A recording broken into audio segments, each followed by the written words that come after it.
弟兄姊妹平安，今天是2022年的9月14号。今天的经文是诗篇94篇，耶利米书第14章第1节到第10节，第17节到22节，路加福音第22章第31节到33节，54节到62节。今天要分享的主题是否认。早期因为没有电脑，没有网络，一切都还停留在纸板印刷的时期。在台湾曾经出现一个非常特殊的现象，过去经常在报纸的广告板中看到这样一个广告，小小的，本人某某某从今天开始与某人断绝父子或是说亲属的关系。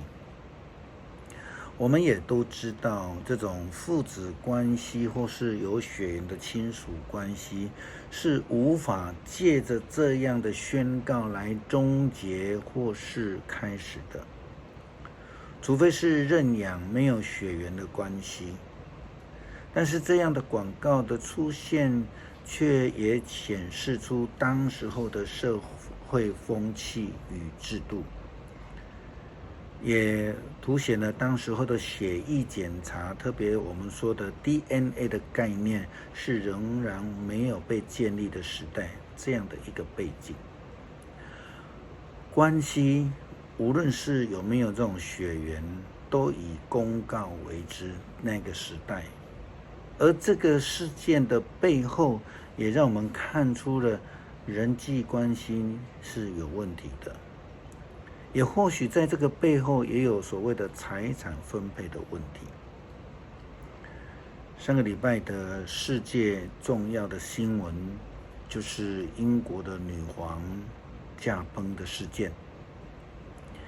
这2天接续的新闻报道，我们也听到说，女皇在过世之前呢，她修改了遗嘱，将她平生所收集有这个价值到台币数十亿元的珠宝收藏，移转给她的孙媳妇凯撒琳王妃。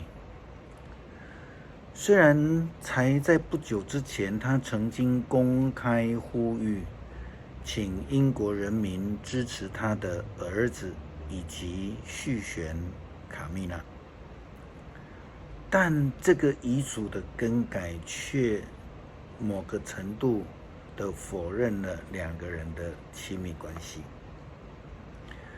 以色列人是不是属于上帝的？当然是的。但实际上，在外人来看，从我们在读圣经以色列的历史，再从上帝的眼光来看，以色列人其实已经用行动否认了跟上帝的关系。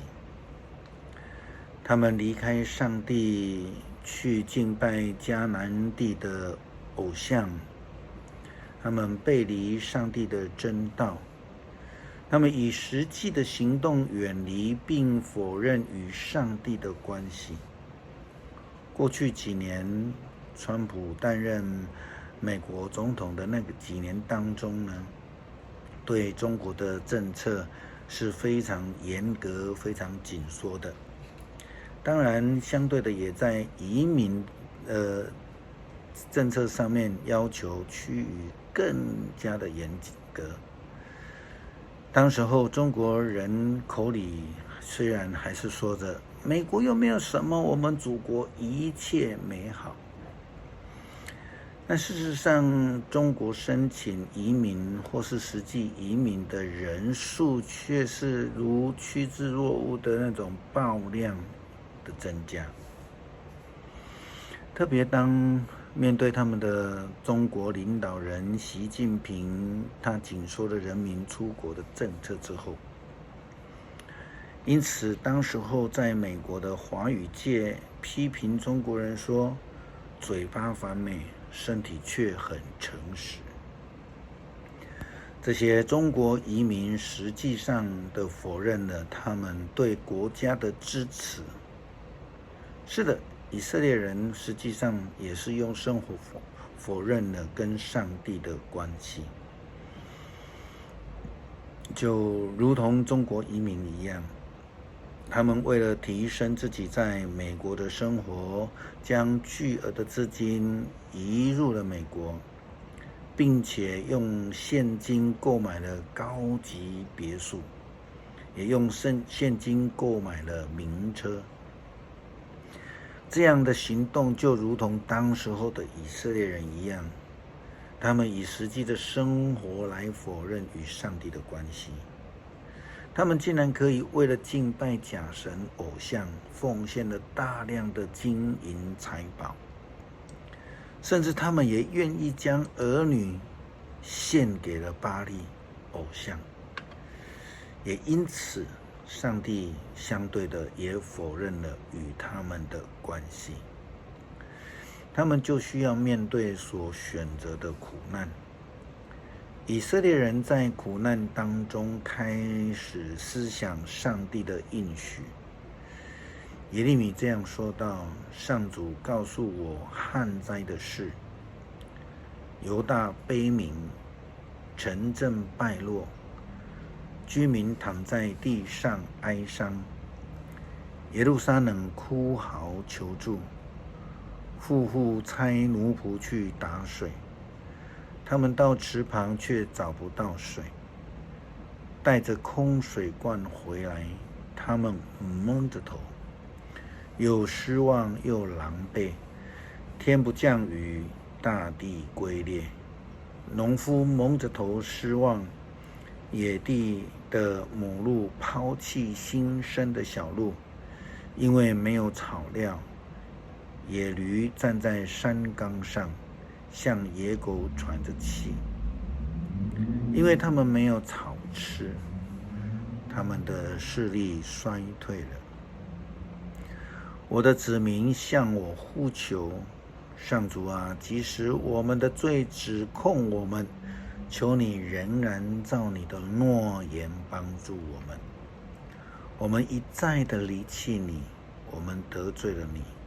你是以色列唯一的希望，是我们遭难时的救主。在我们中间，你为何像陌生人，像过路旅客一早就走？为何你像毫无戒备的人，像无能为力的战士？然而上主啊，你的确与我们同在，我们是你的子民，求你不要弃绝我们。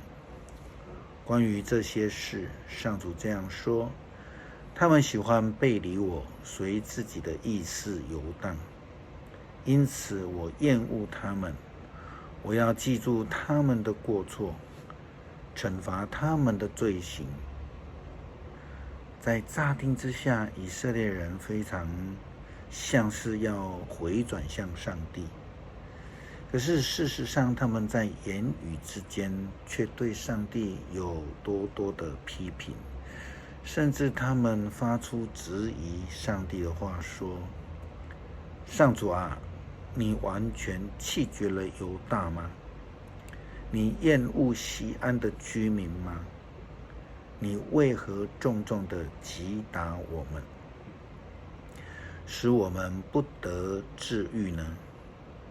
我们期待平安，却看不见好光景；我们等着医治，反遭受恐吓。在面对干旱的日子，他们又开始承认自己的罪，也知道他们的罪从祖先就已经否认与上帝的关系了。以色列人在苦难当中也明白了，他们过去所敬拜的偶像没有办法帮他们解决困境，所以他们回转向上帝说：上主啊，我们得罪了你，我们承认自己的罪过，也承认我们祖先的罪恶，求你记得你自己的应许，不要厌恶我们。求你不使耶路撒冷你光辉的宝座蒙羞。求你不废除你与我们所立的约。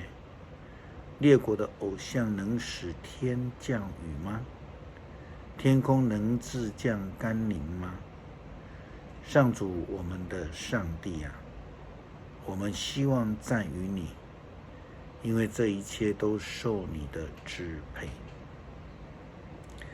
谈到否认，我们在圣经里面大概印象最深刻的人物，应该就是属于耶稣基督的门徒彼得了。耶稣基督要受难之前，他就预告彼得将会否认他。虽然彼得信誓旦旦的说我不会，甚至他还说他会为了耶稣基督赴汤蹈火。但是实际上呢，当耶稣基督真正受难的时候，彼得为了保全自己的生命，就连续3次否认耶稣基督。基督徒要如何的表达自己的信仰是属于耶稣基督的呢？不是如同彼得或是中国移民以嘴巴说的，而应该如同耶稣基督的新的诫命当中的教导说，你们若彼此相爱，众人因此就知道你们是我的门徒了。这是从实际的生活活出来的见证，这是基督徒所要学习并追求的目标。因为活出否认的态度是与救恩相违背的，而将会领受自己所选择的严重后果，值得我们基督徒警惕。诗篇94篇，因为篇幅太长，请兄姐自己来研读灵修。我们一起祷告，求主帮助我们从生活中见证我们是获得基督救恩的人，而归属基督的人。我们不但是心里相信，口里承认，更要从生活中见证我们是属主的仆人。感谢祷告，奉主耶稣基督的名求，阿们。